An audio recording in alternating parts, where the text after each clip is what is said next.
Hey, my friends, if you're like me, this last couple of weeks between the new moon and the solar eclipse and then the full moon with the lunar eclipse, followed by All Hallows Eve or Samhain, may have left you feeling a little desperate, a little short of energy, a little what the fuck. But I'm here to tell you, there is something on the horizon. Maybe you can't see it quite yet, but this energy update for November 2023 is some really good news. So stick around and I'll share it with you. In the long gone days of sailing ships, there was a term for when something was at the furthest reaches of visible distance. And that was to say that a ship was hull down on the horizon. What that meant was that the hull of the ship was beyond the curve of the earth and out of sight beyond the horizon. But the masts that were sticking up could be seen just sticking up above the horizon. This is the energy that we're experiencing right now in the collective for the month of November 2023. Hi, my name is Valerie. I'm an intuitive energy healer and spiritual mentor and guide, and I help people transform from a life of being a survivor of trauma to a life that is fully thriving. Today I'm going to share with you some of the themes that have been coming through for me as we've made this transition from the eclipse period that's just passed and the Day of the Dead that is just with us now and into the month of November. And I've got three main themes that I'm going to break this down into. The first one that's coming up is the finalizing of soul contracts. Well, what does that mean? We come here with almost like a lesson plan.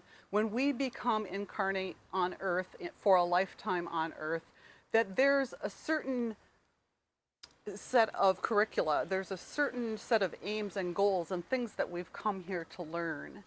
And in order to do this, we have arrangements or what are called soul contracts with others. Most particularly, they could be anybody, but usually especially people in our family. It's an actual finalizing of a contract. There was an agreement that we made prior to being born in this lifetime with others to fulfill certain roles. And there comes a point because, and I think part of it is because we live so long now, is that we can do more in a lifetime than humans have been able to do in a very long time. And so there comes a point before we're dead and moving on to the next life, there comes a point where we've fulfilled a soul contract. And so it's time to close the book on that chapter. This has come through for me, and it's funny how these themes, this repetition comes up the more people I talk to, but especially having to do with sisters, and that we played a certain role, we helped them on their life's journey, and now that is done, and it's time to close the book and part ways. Specifically having to do with sisters, and I've spoken about this with my relationship with my sister in earlier videos, but I've been hearing this from others as well recently. For me, it's taking on a slightly new perspective in the soul contract that I have with my child. My child was female assigned at birth, but is now transitioning. Their true expression as being a person of male gender. And as they're making that transition, I'm feeling like I have come to the end of a soul contract, that I agreed to be the mother to this being coming into this world and to see them through a really rocky and difficult childhood and young adulthood. And now they're 35 years old, and they're stepping into this persona and this expression of their own free will and really honoring and accepting and becoming who they have always been. Really integrating and and expressing in wholeness who they are. And it's not that they don't need me. I mean, we all have needs and roles we fulfill for each other in our relationships, but the nature of the relationship has changed so dramatically that I no longer need to hold them up as a mother and more relating to them as an adult, one adult person to another that truly loves, deeply and authentically loves and accepts one another, knowing each other in ways we never could as long as we defined that relationship as mother-daughter or mother-child. So I feel like that's another kind of soul contract that's being concluded. And there's a certain amount of nostalgia and even grief that goes with that, because it's a really important and loving and deep part of our history and our lives together. And so there's some loss. There's a sense of loss there. But it's also kind of like that ship on the horizon. There's something new and something greater coming in. I've been getting a lot of prescient, almost like premonitions, little glimpses of things that are coming, things that are coming. They're just over the horizon.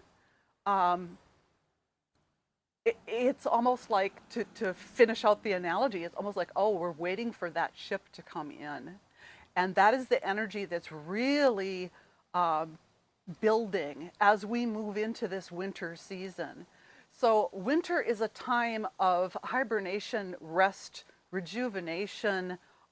It's kind of a respite. It's a good time to go within and to make space for the new things that are coming our way.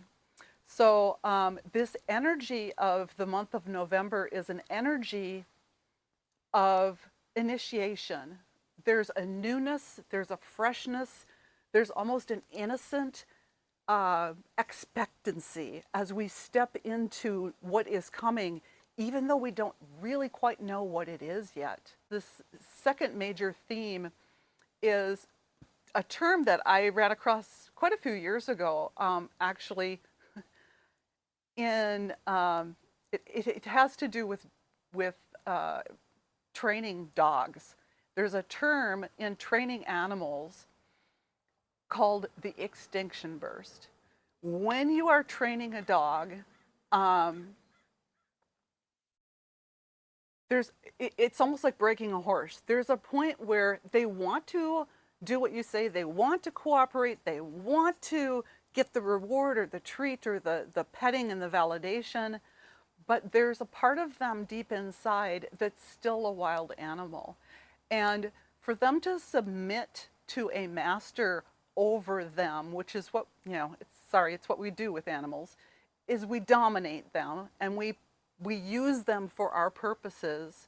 And for them to surrender and acquiesce to that, even though it's a win-win situation, there's a wild animal part of them that just before they really get it, right before the training really clicks and sticks in, is they often will go through this period of rebelliousness.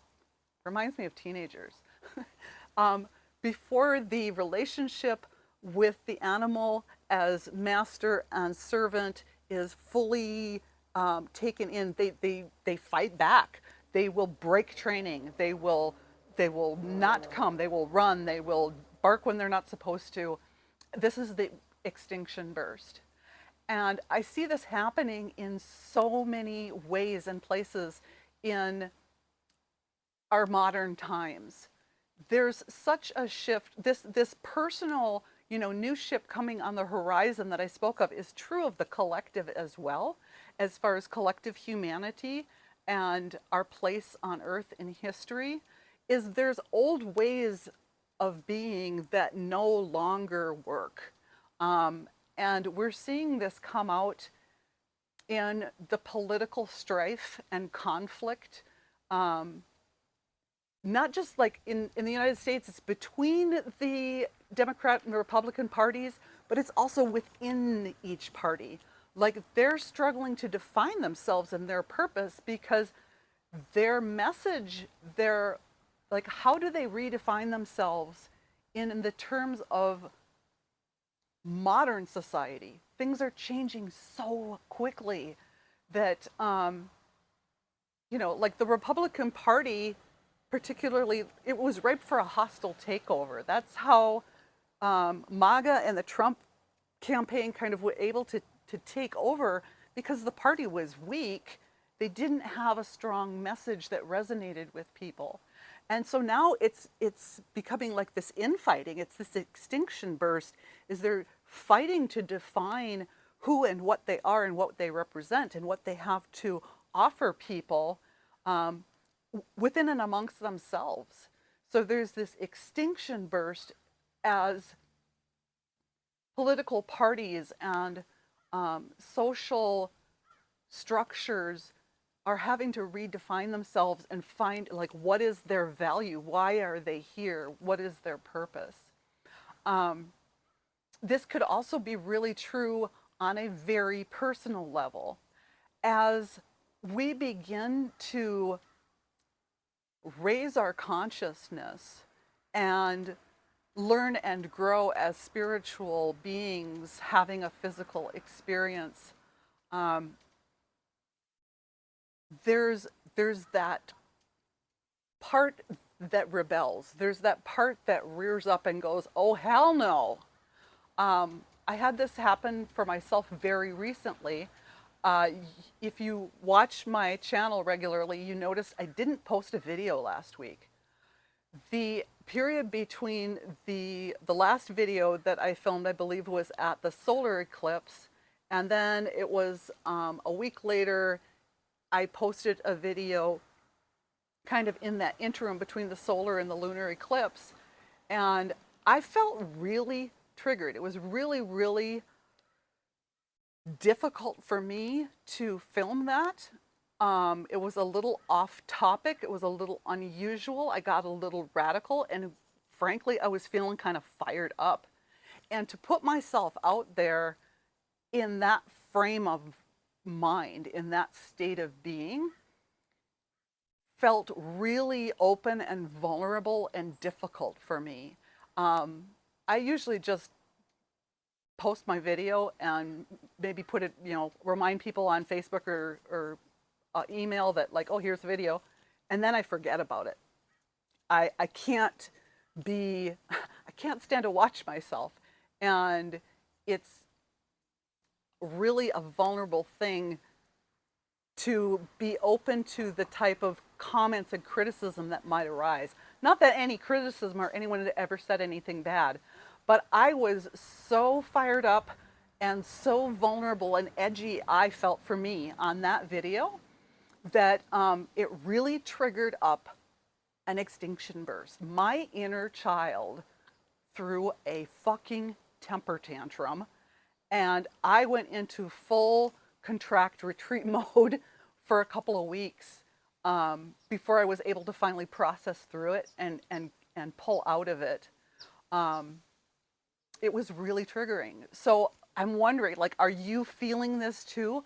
Is your inner child having a temper tantrum, or maybe going into the corner to pout and sulk? I did a little of that too. It seems to be a theme that I'm picking up with all the people that I talk to and relate to. Along with this, so this kind of goes hand in hand. It's the other side of the coin of being authentic, being vulnerable, and using your voice, speaking your truth, and then going, oh shit, what did I say? Oh my God, what did I do? And wanting to rebel against that, to run and hide, whatever form that takes for you. For me, that's kind of my MO, is to dissociate and retreat and pull back. So that's what was going on there. In the meantime, between that period of so I think it was 3 weeks ago now that we had the solar eclipse, and then 2 weeks ago we had the lunar eclipse, and I really wanted to do a lunar eclipse video. but I was way too much in this extinction burst mode. And it took me a while to pull out of it. And I wanted to share with you a tool that came into my awareness. I've used this process before, but I had several people, it's what I needed. And so it came in through various different people in different channels. But this process where when something like this comes up, what do you do about it? You're triggered, you're upset, you want to run and hide, or maybe you want to scream and shout, whatever it is for you. There's this process where you need to, there's 4 steps. And a friend of mine just presented this to me in a new way that I hadn't heard with an acronym, and I like acronyms, so I'm going to share this with you. It's called R.A.I.N. The first letter R stands for recognize. So the first thing you have to do is when you're getting triggered and upset is to recognize, oh, I'm triggered, I'm upset, what's happening here? The second thing, the A, is accept. So I had to, and I did this process even though I didn't have the acronym. This is just something that I've learned. So you see what it is, you observe it, you be the observer, what's happening. Oh, my inner child is upset. Accept that. If you try to resist it and push it away, you're putting negative energy into it. So the most helpful thing you can do for yourself is to accept and acknowledge and say, oh, this is my inner child. My inner child is feeling threatened. The next step, the I, is to interrogate or investigate. Ask questions. So I had to sit with for several days, like just being in acceptance and allowing. That's another A from the R.A.I.N, is allowing, just allowing my inner child to be upset and accepting and allowing. And I spent a few days in a funk, and I just let it be until I was ready for the next step, the investigating or inquiry. I'm saying, why did this making of this video and putting it online, why was it so upsetting to my inner child? And the answers, if you can go into meditation and just sit with that and allow the answers to arise, what I realized is that for my inner child, visibility, being seen, and being heard was really, really threatening. Because, and you've heard me talk about trauma, because of my experience of trauma in my childhood, there's a safety in obscurity. There's a safety in just blending into the woodwork. There's a safety in, it's not always fight or flight. Sometimes it's freeze. And by freezing, think of an animal in the woods that usually a very young animal, a baby animal, I think of a deer, for example. If there's a threat and the mother's not present at the moment to protect them, they lay down on the ground as small as they can make themselves, like you contract and you make yourself small and you freeze and you hold really, really still, because just a little bit of motion might attract negative attention. And what I found myself doing after posting that last video 2 weeks ago, I usually don't. I usually post it and forget it. I kept going and looking. I kept going and going on YouTube and looking and like, did anyone say something bad? Did I get any haters? Did I get any negative comments? And part of what helped me to work through the process was I did finally get, I guess what you might call a negative comment, but it was so mild that I actually laughed out loud. It was something like, stop this, or no, enough of this nonsense, enough of this nonsense. And I went like, really? That's it? Wow. Whew. I'm probably not coming off as some sort of firebrand radical to people that might watch that video. as it feels to me. So I'm opening up in ways that I haven't before, that haven't been comfortable. I'm pushing my edge of my comfort zone. And that triggers my inner child to be frightened, to want to run away. I even had a resurgence of wishing or thinking maybe I should just move back to Minnesota. Like, that's how bad it was. Like, run away, run away. Um, so that's another theme that is coming through at this time. There are beautiful opportunities on the horizon. Just over the edge of the horizon, you can just see the tops of the masts poking up. It's coming our way. We don't really know what it is, but it's very, very close. And this can be frightening because as we conclude soul contracts, it's a letting go of the old and really opening up to new possibilities that we don't even know what they are. It can be a little scary. The trick is the final part of the R.A.I.N acronym. You recognize, you accept and allow, then you investigate and question, why is this happening? What's going on? And what can I do about it? And that's the N, which is nurturing. And so I had to give myself a little time off. I took a break.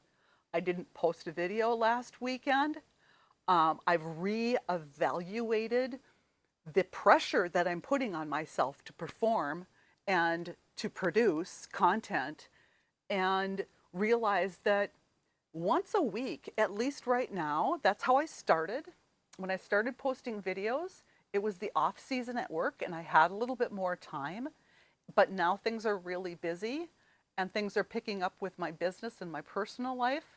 And I realize, oh wait, I might be pushing myself too hard.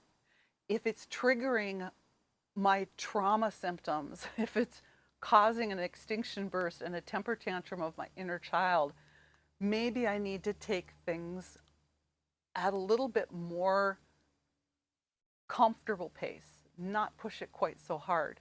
So I'm probably only going to post every other weekend now.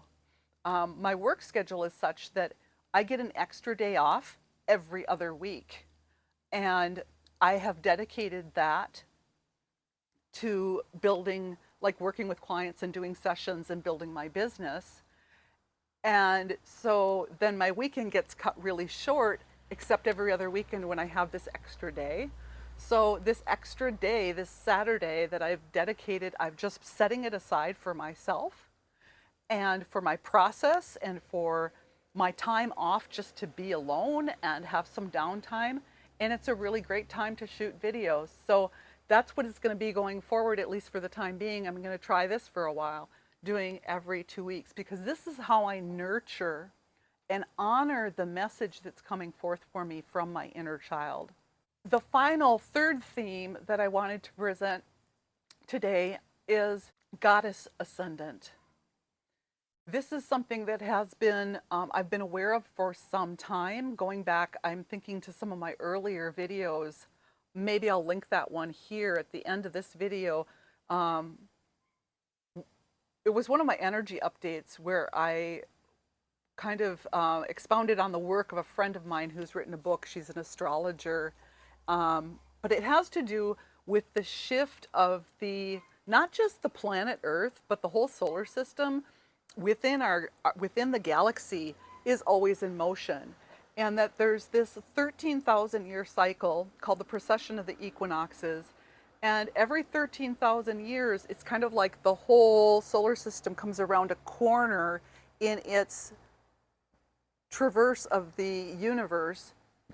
And 13,000 years ago, we were turning that corner from a period of light, passive yin, matriarchal female energy into the other half of the cycle, which is the more assertive, aggressive, patriarchal yang energy. And we just recently took another turn from that back into the feminine. So there's this theme going back, for since the turn of this century into the 2000s. especially since 2012, of where the position of the solar system within the universe is in this ascension of feminine energy.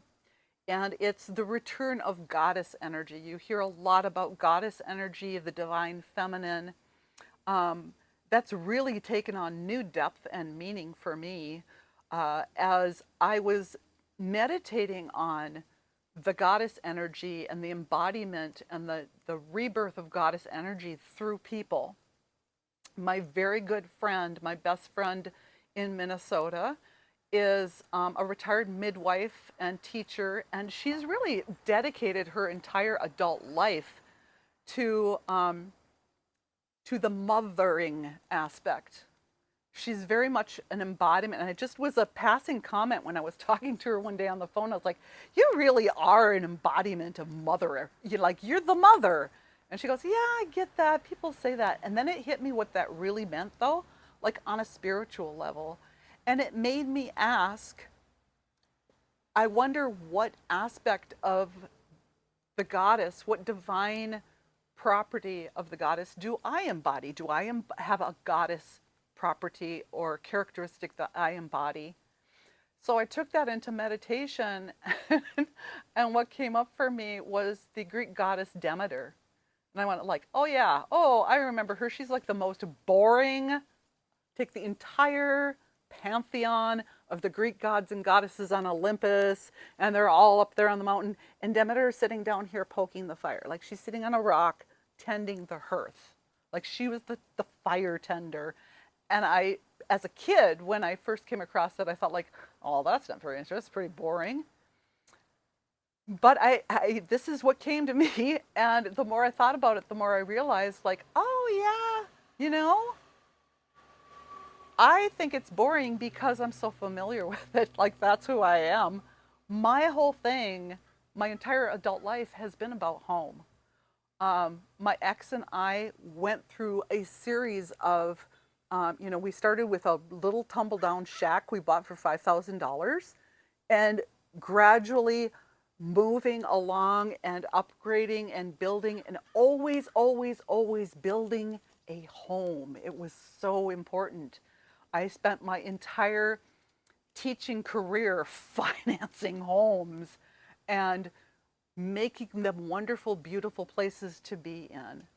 And ever since then, since the end of that relationship and the end of that cycle of my life, I have been striving to find my home. Many of you will remember that I've talked about this a lot. Like I really kind of identify with the character Dorothy from The Wizard of Oz. And like, there's no place like home. There's no place like home. And whatever I'm searching for, it's right here in my backyard, or I never lost it to begin with. Like these are, I know it sounds silly. It's, pop culture or whatever, but it really resonates very, very deeply with me. In fact, for quite a few years when I first moved out here, my indulgence was to go get a pedicure. And when I would get a pedicure, I would have the nail polish that was like ruby red and sparkly. Like, because that's my ruby slippers, and I just want to be home. I want to go home. So that was coming through for me, and I decided, like my inner child that was getting stirred up, to investigate and inquire and nurture and honor that. And so I did some reading and I did some research, and I refreshed my memory about Demeter and her story. She was initially the goddess of the hearth place. Now we have to go back to that 13,000 years ago. That was when we began to shift from the matriarchal to patriarchal, the divine female to male energy. And at that point in human history, human beings were still living in small communal groups, family groups, and very nomadic, wandering hunter-gatherers. And so the person who kept the fire was really, really important. Home was where you put your fire that night. It's where you decided this is where we're going to camp. This is where we're going to take our little treasured coal and blow it into life and build a fire. And this is our home, because no matter where we go on the planet Earth, the mother goddess Earth, it's all our home. And then as the ice ages ended, and that was where Demeter was in her grief at the loss of her daughter Persephone to the underworld, Hades. She brought about winter. Her grief and her loss was so profound and so deep at the loss of her only child, which was taken away from her by the father figure. So follow me here. Zeus, as the patriarch, had the say over his daughter and who she would marry, and he married her off to Hades.